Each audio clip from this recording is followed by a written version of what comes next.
South Korea's ruling Democratic Party has put forward the possibility of returning the THAAD anti-missile defense system to the United States. National Assembly member Woon Won-sik said in a radio interview that the deployment of THAAD required parliamentary approval. He added that if there were any legal issues related to its deployment, the Democratic Party would recommend returning the system to the U.S.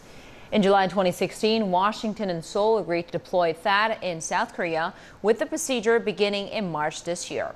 Several neighboring nations have been strongly opposed to the deployment, including China and Russia. Earlier, we spoke to our correspondent Shane Ham in Seoul. He told us that President Moon Jae-in is turning his focus to mending relations with allies and neighboring countries as well. President Moon is placing foreign policy very high on his list of priorities.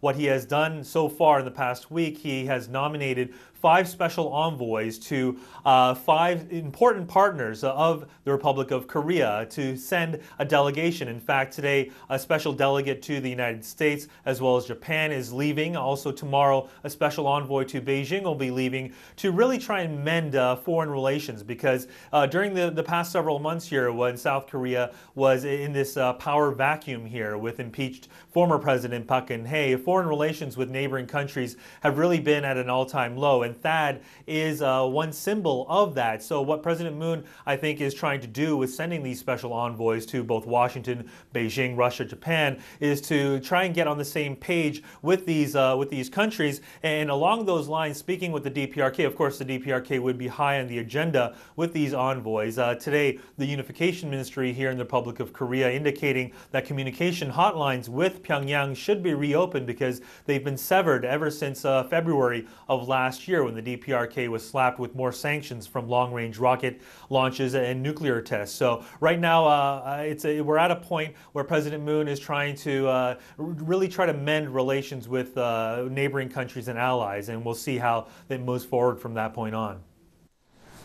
That was our Shane Ham in Seoul. In the meantime, President Moon is also seeking a 2-track policy involving sanctions and dialogue with Pyongyang.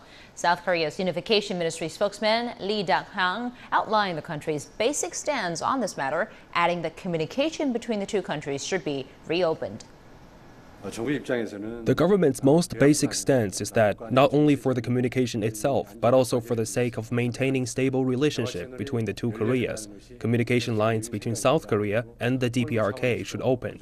We have come up with several ways to recover the communication lines between the South and North. The United Nations has unanimously condemned the DPRK of its latest ballistic missile test. The Council also warned of new possible sanctions against Pyongyang. CGTN's Lee Ling-tang reports from New York.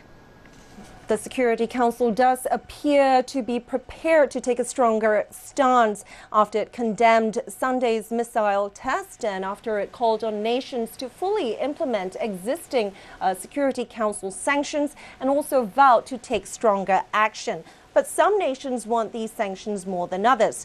Now, the U.S. ambassador, flanked by her counterparts from the Republic of Korea and Japan, said Washington wants to tighten the screws and to also further pressure the DPRK economically, diplomatically, and politically, and that Washington and Beijing are working on coming up with a unified plan together, including on sanctions.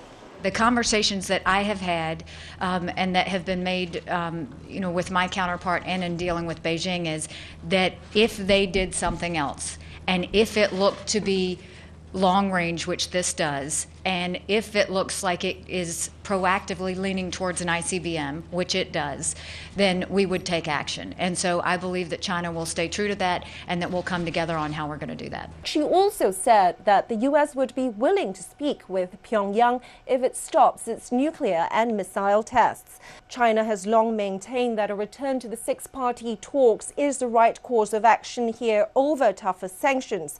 As for Russia, Moscow has said that the U.S. should stop intimidating the DPRK. But the U.S. line is that Russia should be more concerned, given that Sunday's missile test had landed just 60 miles from Russia's shores. That's about 97 kilometers. Lee Ling-tang, CGTN, New York.